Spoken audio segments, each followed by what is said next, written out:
네, 안녕하세요. 배구도사TV입니다. 오늘은 배구도사 먼데이 두 번째 편으로 기업은행에 대해서 이야기를 해보겠습니다. 또 저희 채널 구독자분들 중에 많은 분들이 또 기업은행 팬분들이 많고 또 지원도 또 제일 통 크게 해주시는 분들이 많으셔가지고 제가 기업은행 분석편을 좀 우선적으로 뺐는데요. 이렇게 두 번째 시간으로 한번 기업은행에 대해서 지금 기업은행이 뭐가 문제인지, 이제 기업은행 팬분들이 왜 우리 팀이 갑자기 이렇게 안 좋아졌냐, 2라운드까지는 되게 잘했는데 갑자기 왜 이러냐, 문제가 뭐냐라고 이제 많이 물어보시는데, 그거에 대해서 한번 이야기를 해볼게요 오늘. 자, 제가 기업은행에 대해서 한 문장으로 정리하면 뭐라고 할까 그 생각을 이제 하다가 자연스럽게 나온 문장이 이렇게 4명이 20억, 약간 이런 느낌이었습니다.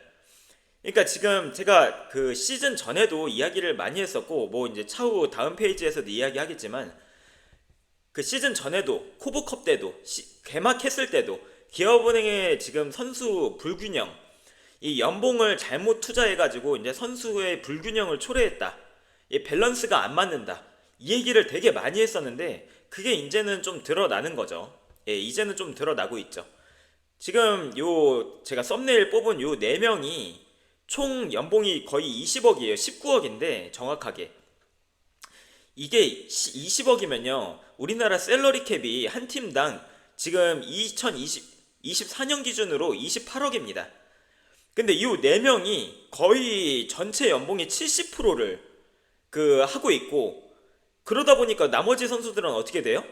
나머지 선수들한테 투자를 할 수가 없죠. 이 4명이 거의 70%의 연봉을 갖고 있는데, 그러다 보니까 이제 백업이 빈약해지고 이제 그 선수 전체적인 구성이 되게 불균형하고 그런 문제가 초래되는 거고, 그리고 문제는 뭐냐면 이렇게 고연봉을 주더라도 이 선수들이 그 연봉만큼의 역할을 하면 아무 문제가 없어요. 7억을 주더라도요, 7억의 효과가 있으면요 오히려 칭찬을 해주지 뭐라고 안 합니다. 김연경 보세요, 양유진 보세요, 누가 뭐라고 해요? 아무리 연봉 많이 줘도 그렇게 역할을 하고 있으면 연봉 더 주라 그러지 뭐라고 안 해요. 그런데 기업은행 선수들은 이소영 7억, 김희진 3.5억, 김희진은 심지어 작년에 6억이었습니다 연봉이. 그 올 시즌에 3.5억으로 삭감된 거지 작년까지 6억이었어요. 근데 이 두 선수들이 지금 이번 시즌에 잘 하고 있나요? 주전급으로 잘 역할을 하고 있나요? 아니잖아요. 이소영 맨날 교체로 나와가지고 원포인트 리시버로만 나오고 있고, 김희진도 마찬가지로 그냥 뜨문뜨문 그냥 얼굴만 비추는 정도로만 나오고 있고, 이 두 명이 10억이 넘고, 이러니까 이게 문제라는 거죠. 거기다가 새로 계약한 이주아도 4억이고 황민경도 4.5억인데 이 두 선수가 이 정도의 연봉을 하고 있나요? 이후 이게 나올 수밖에 없어요. 이후 이게. 자, 그러면 그 문제에 대해서 차차 이야기를 이어나가 볼게요. 자, 제가 기업은행에 대해서 초반부터 많은 이야기를 한 거는 약간 부정적인 뉘앙스로 이야기를 많이 했어요. 야, 여기 볼까요? 자, 기업은행 시즌 전 분석에서 제가 타이틀로 쓴 게 돈은 엄청 많이 썼는데 점점점 이거였습니다. 돈은 엄청 많이 썼는데 그만큼 효과가 있을까라는 이야기였어요. 그리고 이제 개막전하고 바로 올린 거, 개막전하고 기업은행이 이겼는데도 불구하고 제가 타이틀을 뭐라고 썼냐면 빅토리아 몰빵 점점 꼴찌 후보 이렇게 했습니다. 이겼는데도 불구하고 저는 좀 약간 회의적인 뉘앙스로 타이틀을 계속 쓴 이유가 있어요. 이게 빅토리아의 점유율이 너무 높고 나머지 선수들이 되게 부진한데, 나머지 주전 선수들이 부진할 때 그 선수들을 대체할 수 있는 자원이 있냐, 그 부분에서 제가 되게 회의적으로 느껴졌기 때문에 이렇게 좀 부정적인 뉘앙스로 이야기를 해왔죠. 그런데도 불구하고 이제 초반에 1, 2라운드 때 기업은행이 잘하면서 상위권을 유지할 수 있었던 이유는 제가 대진운이 참 좋다. 기업은행 대진운이 참 좋아서 그 부분이 좀 약간 가려진다, 이렇게 이야기를 많이 했었죠.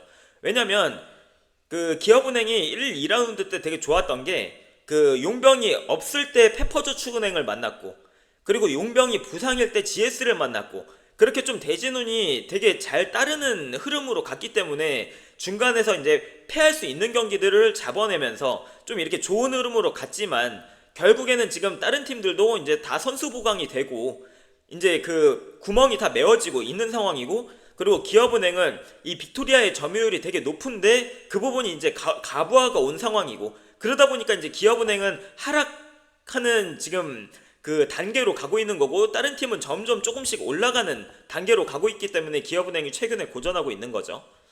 제가 기업은행 그 시즌 전 분석, 이 개막전 전에 그 평가를 한 거예요. 개막전에 어떤 평가를 했냐면, 셀러리캡 제도에서 잘못된 선수 구성을 잘 보여주고 있는 기업은행, 잘못된 선수 구성, 이게 가장 큰 문제라고 했고, 감독보다 디렉터가 필요한 팀. 왜? 감독의 이 전술적인 그리고 이제 전략적인 그런 문제보다는 이 전체적인 선수단 구성 자체가 잘못되어 있는 거를 전 더 크게 지적을 했어요. 예를 들어서 황민경이 있는데 굳이 비슷한 롤을 하는 이소영, 거기다가 이제 부상 완쾌도 안 된 이소영을 7억이나 주고 굳이 영입할 필요가 있었을까? 그럴 거면 차라리 표승주를 잡고 황민경을 보호 선수 그 풀어가지고 황민경을 내보내서 그나마 조금 연봉이라도 좀 여유있게 써서 백업이라도 보강하는 그런 상황이 됐으면 훨씬 나았겠다라고 이야기를 많이 했었죠. 차라리 표승주가 더 필요하다, 기업은행에는. 이소영 영입할 거면. 아니면 황민경을 믿고 이소영을 영입하지 말던가. 근데 이거는 이것도 아니고 저것도 아니고, 지금 황민경도 가뜩이나 연봉 비싼데 더 비싼 이소영을 같은 롤에 그 영입을 해놔가지고 그 두 명을 같이 쓰지도 못하고, 같이 쓰면 더 큰 팀의 약점이 되고, 이런 문제가 크기 때문에 기업은행은 좀 어렵다. 수비만 잘해서는 중위권도 어렵다. 저는 이렇게 예상을 했었죠. 자, 이 지표가 기업은행의 가장 큰 문제를 보여주는 지표예요. 이게 공격 그 순위거든요. 공격 순위. 그런데요, 여기서 빅토리아가 6위죠. 근데 이 6위보다 더 크게 눈여겨봐야 될 건 뭐냐면 공격 시도입니다. 812개. 이게 그 어떤 팀의 선수보다도 몰빵이 심해요. 다른 팀 봐봐요. 김연경 시도 503개, 메가 시도 591개. 그나마 2위가 모만데 717개인데 빅토리아 몇 개예요? 혼자서 800대예요. 혼자서. 투트크 500대고요. 부키리치도 600대고요. 실바도 500대고요. 니콜로바도 600대인데요. 혼자 800대예요. 이게 뭔 말이에요? 공격 점유율이 거의 50% 이상이란 얘기예요. 혼자서 배구한다는 얘기예요. 혼자서. 이 점유율이 50%가 넘는 선수는 빅토리아가 유일해요. 그러니까 공격 성공률도 점점 떨어질 수밖에 없고, 그리고 체력도 점점 갈릴 수밖에 없죠. 이게 진짜 심각한 문제예요. 이게 공격시도 812개, 이게 보여주는 게. 자, 그리고 또 하나의 문제는 뭘까요? 기업은행이 지금 블로킹이 꼴찌예요. 7개 구단 중에서 블로킹이 꼴찌거든요. 왜 꼴찌일까요? 왜 꼴찌야? 이주아까지 영입했는데, 이주아까지 4억으로 영입했잖아요. 근데 블로킹 꼴찌입니다. 속공은 좋을까요? 속공 순위는? 속공도 꼴찌예요. 속공도 이주아 그 최정민이 11위, 12위 이럽니다. 하위권이에요, 되게.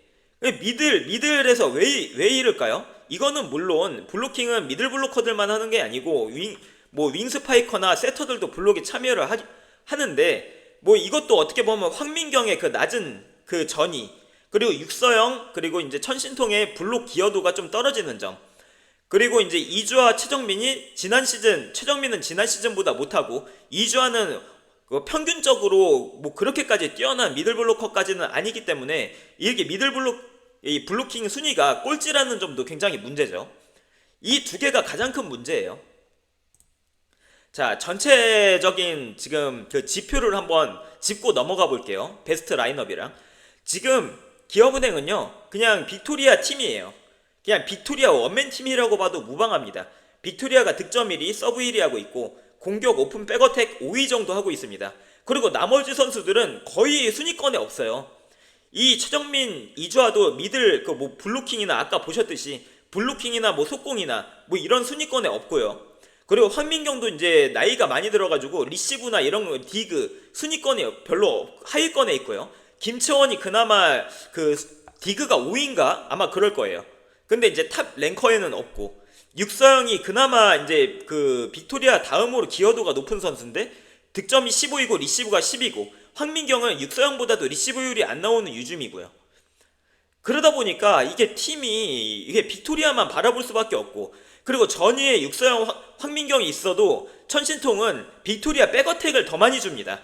이 선수들이 전위에 있어도요, 빅토리아가 백어택을 더 많이 줘요. 그러니까 이게 되게 불균형한 거예요, 이게. 거기에 그렇다고 백업으로 쓸 수 있는 선수들이 1인분을 할 수 있는 선수가 있어요? 천신통 부진하면 김하경 들어오는데, 김하경도 이게 백업으로나 간간히 쓸 수 있지, 백업 역할일 정도나 하지, 이게 주전 들어가서 꾸준히 할 수 있는 능력도 안 되고, 백투스도 맨날 짧고요. 그렇다고 여기 이주하나 최정민 빠졌을 때 김채연이나 뭐 김희진이 여기 역할 할 수 있어요? 그것도 부족하죠.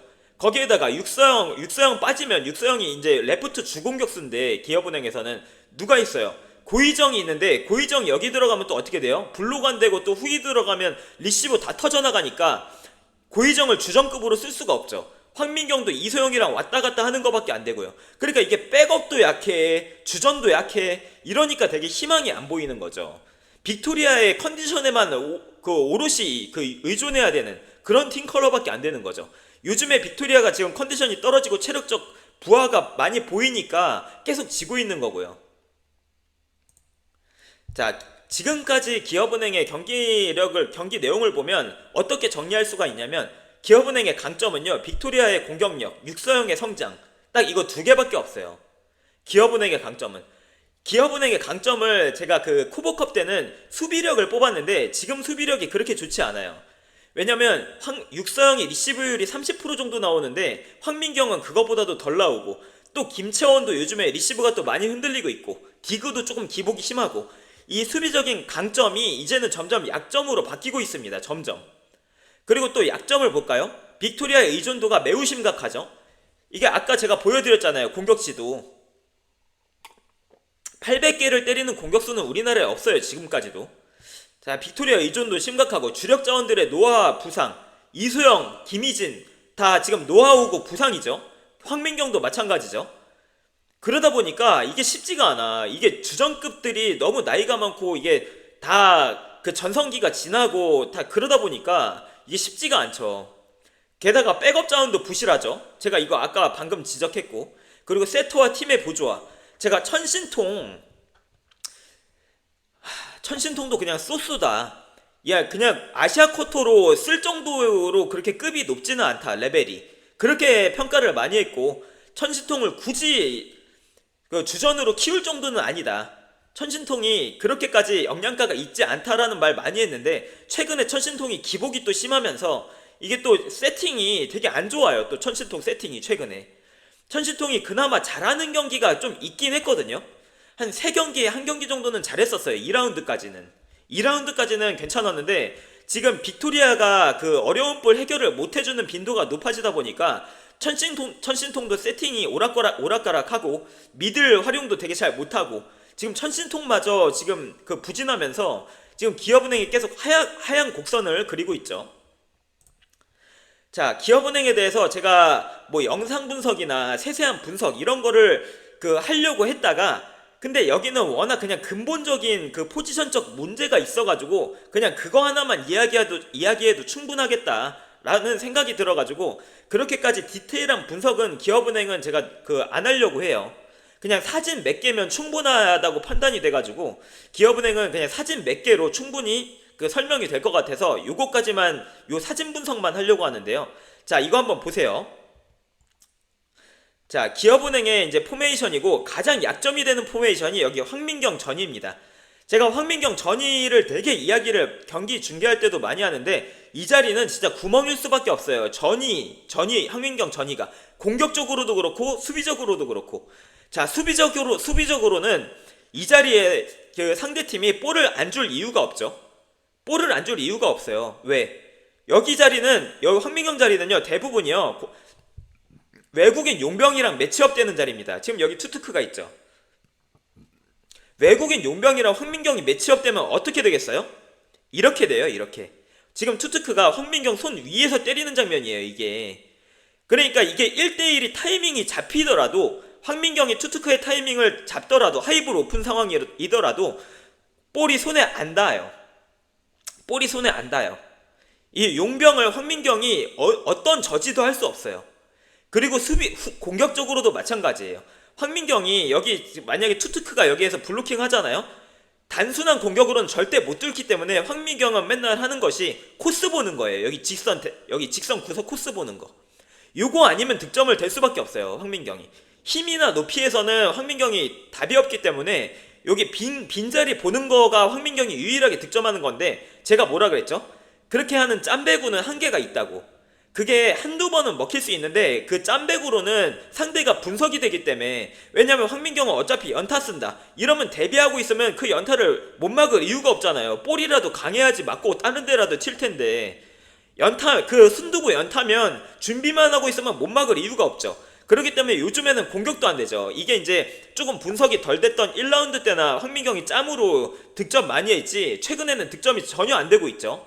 그렇기 때문에 이 자리가 굉장히 문제다. 그래 그나마 황민경이 후위 가고 육서영이 전이 갔을 때는 그나마 조금 사이드아웃이 돼요. 그나마. 근데 문제는 뭐예요? 육서영도 그렇게까지 이제 블로킹이 좋은 선수가 아니고, 또 공격도 어느 정도는 조금 기복이 있다. 많이 성장을 했지만 그래도 좀 기복이 있는 모습이고, 육서영도. 그러다 보니까 천신통은 계속 빅토리아만 바라보는 거예요. 빅토리아만. 그렇다고 천신통이 그 1, 2라운드에 잘했던 그 미들 활용이 막 그렇게 요즘에 되는 것도 아니고, 그러다 보니까 이게 빅토리아만 바라보니까 참 팀이 어려울 수밖에 없죠. 누가 봐도 여기 구멍이 있고 이러니까 참 어렵죠. 이 포메이션을 봐도 지금 투투크가 굉장히 마음 편하게 황민경 위쪽으로 그냥 때리는 모습이고, 만약에 볼이 여기 반대편으로 뭐 정윤주나 김연경 쪽으로 갔다고 해도 여기에 그 천신통이나 뭐 이렇게 있을 텐데 천신통이 못 막죠. 그리고 빅토리아도 키에 비해서 블록이 그렇게까지 좋은 건 아니고요. 수비적인 약점이 좀 많이 전위에서 드러나죠. 전위에서. 후위 수비는 그나마 다른 팀에 비해서 괜찮아요. 육서영도 후위 수비 많이 늘었고 예전에 비해서. 그리고 김채원도 어느 정도는 해주고 있고. 그런데 이제 전위에서의 약점이 너무 크죠. 전위에서의. 자, 제가 이제 천신통에 대해서 요즘에 좀 이야기를 많이 하는데, 천신통이 그렇게까지 제가 볼 때는 진짜 영양가 있는 아시아 쿼터는 아니에요. 제가 아시아 쿼터는 무조건 공격수 뽑는 게 국룰이라고 이야기를 많이 하는데, 요즘에 김호철 감독이 천신통한테 굉장히 화를 많이 냅니다. 화를 많이 내요. 야 신통 뭐 어쩌고 저쩌고 막 화를 내요. 그러면 이제 천신통도 자기도 답답해서 막 뭐라고 하고, 이 표정 봐요. 얼마나 억울해요. 그러니까 이게 뭔가 안 맞아. 그리고 세터라는 포지션이 지휘관이잖아요. 코트 위의 지휘자. 그런데 여기서도 또 하나 걸러서 또 통역으로 해야 되고, 이것도 이제 소통이 제대로 또 안 되고, 이게 김호철 감독도 답답하겠죠. 그래서 제가 뭐라고 했어요. 이 시즌 전에 천신통 뽑는 것보다 공격수 뽑는 게 훨씬 낫다고. 제가 볼 때는요, 오히려 지금 기업은행에는요 윤희가 훨씬 필요합니다. 천신통보다도 더 필요한 게 제가 볼 때는 윤희예요. 그런데 지금 천신통 뽑아가지고 굉장히 지금 고생하고 있고, 저는 지금이라도 천신통 다시 생각해보는 거 좀 고려해도 괜찮다고 봅니다. 저는 지금 기업은행에 더 필요한 선수는 공수 좀 두루두루 할 수 있는 아웃사이드 히터가 필요하다고 봐요. 저는. 왜냐면 뭐 김하경으로 한 시즌 못 가요. 어차피 못 가는데, 천신통이 그렇다고 해서 한 시즌을 그렇게까지 풀로 잘 운영할 수 있냐? 저는 이것도 좀 의문이긴 해요. 그렇기 때문에 그 아웃사이드 히터, 약간 투린트랑 같은 선수, 베트남에 공격도 되고 수비도 어느 정도 되는, 그리고 키도 한 180 이상, 이런 선수가 필요하지 않나. 저는 약간 그렇게 봐요. 기업은행. 자, 기업은행의 결론을 내자면요, 선수단의 밸런스를 찾아야 한다. 선수단의 밸런스를 찾아야 돼요. 근데 이거는 좀 글른 것 같아요. 왜냐면 지금 트레이드 지금 타이밍도 많이 지났고, 그리고 지금 이렇게 지금 연봉 다 투자해놔가지고 지금 선수단 다 구성해놨고, 그렇기 때문에 올 시즌은 쉽지 않아요. 저는 올 시즌 봄 빼고 쉽지 않다고 생각합니다. 저는 기업은행 솔직히 이야기해서. 저는 그 시즌 전에도 페퍼저축은행이 오히려 기업은행보다 더 나아 보인다고 한 이유가, 그 페퍼저축은행 같은 경우에는 박정화가 못했을 때, 이한비가 못했을 때 거기를 대체할 수 있는 선수가 있어요. 이예림이라든지 박은서가 있어요. 그런데 여기는 대체할 수 있는 선수가 없어요. 만약에 황민경이 부진해, 그럼 어차피 이소영 황민경이죠. 어차피 거기는 이소영 황민경이야. 그리고 육서영이 부진해. 그러면 고의정이에요. 여기가 너무 문제가 되는 거예요. 여기가 이 자리가 아웃사이드 히터 자리가. 그렇기 때문에 올 시즌 봄배구 좀 쉽지 않아 보인다. 연봉 4대 천왕 중에 제가 볼 때는 2명은 정리해야 돼요. 2명은 최소. 김희진이랑 황민경, 이소영 중에 1명 정리해야 됩니다. 네, 다음 시즌에서라도 올 시즌에 안 된다면 다음 시즌이라도 이 2명은 정리해야 돼요. 제가 볼 때는. 왜냐면 2명을 데리고 있으면서 10억 정도를 낭비하면 이거 다른 선수들 보강 어떻게 해요? 못해요. 그리고 아시아 쿼터는 제가 볼 때는 공격수 대체 이거 알아봐야 된다. 공격수 대체해서 약점 보강해야 된다. 지금 기업은행에 필요한 건요, 이렇게 단신은 이미 충분히 많잖아요. 이소영도 있고 황민경도 있고 단신 수비 잘 되는 선수는. 그러니까 이 선수는 그냥 한 명이면 좋게요. 이렇게 2명을 굳이 같이 둘 필요가 없고 한 명이면 좋게요. 그리고 천신통이 지금처럼 해준다면 그냥 김하경이랑 최현진으로 그냥 쓴 다음에 이거 공격수로 바꾸는 게 지금 타이밍에서는 더 나을 수도 있어요. 왜냐면 결국에 이 빅토리아의 부담을 덜어주지 못하면요, 기업은행은 좋은 성적 못 냅니다. 절대로. 빅토리아가 지금처럼 점유율 50% 이상 몰빵 배구 하면요, 다른 선수들 활약 못하고 여기에만 바라보면요 못해요. 실바 보세요. GS 실바 보세요. 실바가 아무리 40점 하면 뭐예요? GS 못 이기잖아요. 그거랑 마찬가지예요. 그거랑. 그렇기 때문에 제가 볼 때는 약점 보강하는 게 나을 것 같다. 이 천신통 조금만 더 부진하면 다시 생각해보는 게 나을 것 같다. 어차피 그리고 천신통은 내년에 우리나라에서 못 봅니다. 어차피 내년에 천신통 재계약할 팀 없어요. 그러니까 이거 어차피 재계약 안 할 거면 빨리 정리하는 것도 한번 생각을 해봐야 될 것 같습니다. 자, 요렇게 기업은행 편을 정리를 해봤는데요. 확실히 제가 기업은행은 되게 단순해요. 문제가. 기업은행 문제는 진짜 단순해요. 그냥 시즌 선수단 구성이 잘못됐다. 지금 기업은행이요, 총 18명이거든요. 선수단이요. 총 18명이에요. 그런데 그 중에서 지금 제가 요 앞에 요 4명 빼고 나머지 연봉이요, 한 7억밖에 안 돼요. 18명 중에서 14명 정도 다 총 합한 게 한 8억 정도밖에 안 돼요. 그게 뭘 의미하겠습니까?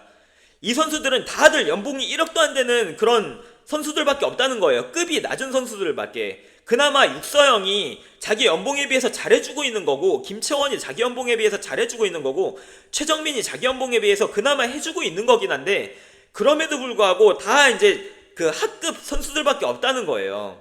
이게 안 된다는 거예요. 이게 밸런스가 안 맞는다는 거야. 이렇게 선수단을 구성하면 밸런스 자체가 무너진다는 얘기예요. 그러니까 이거 기업은행은 감독의 전술 이런 거를 떠나서 이 선수단 구성을 누가 하는지 참 궁금하고, 요렇게 만든 사람 요거 잘라야 된다. 요렇게 만든 사람, 이거 배구를 얼마나 모르면 선수단 구성을 이렇게 할까?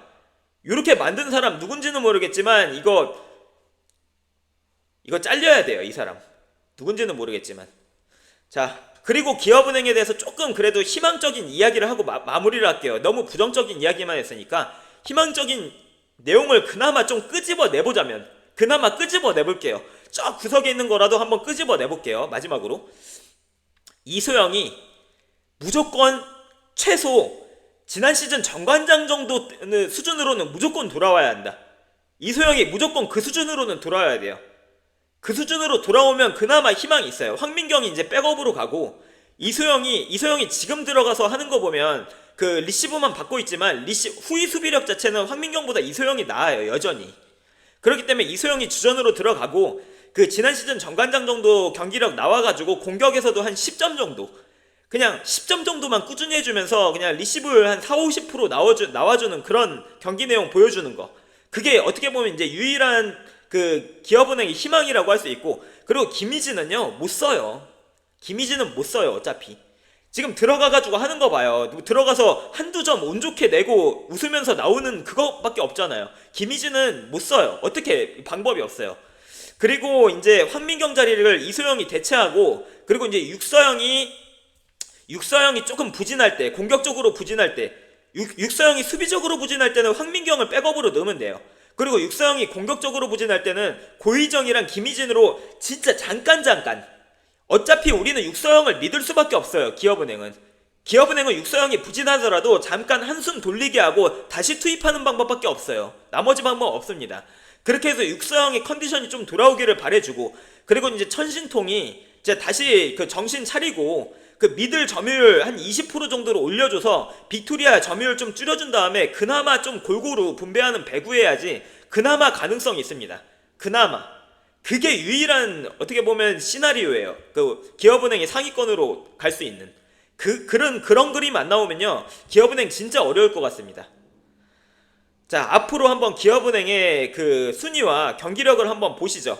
저희 또 이제 많은 분들이 또 기업은행 응원하시고, 저 또한 그래서 기업은행에 대한 관심이 좀 요즘 들어서 좀 많아지고 있는데, 이 위기를 과연 넘을 수 있을지, 그리고 변화가 찾아올지 한번 기대해 보시죠.